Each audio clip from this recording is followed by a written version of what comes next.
Айыптаушыларда бізде қылмыстық процесс кодекс бойынша олар жалған жауап беру үшін, берген үшін жауапкершілікке тартылады дегенде жоқ.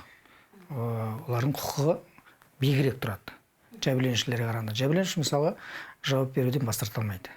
Ал айыптаушылар ол сонымен қатар бізде мысалы қылмыстық процесс кодексінің 19 бабына сәйкес кінәсіздік презумпциясы деген бар.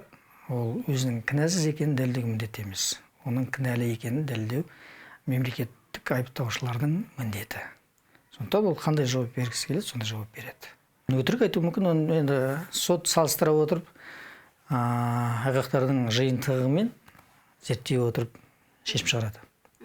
Оның мысалға өтірік айтып отқан кейбір жағдайларда біз көрсетіп беріп отырмыз ғой, сотта оны енді көріп отыр. Қай жерде өтірік жалған жауап беріп отқан сот біліп отыр.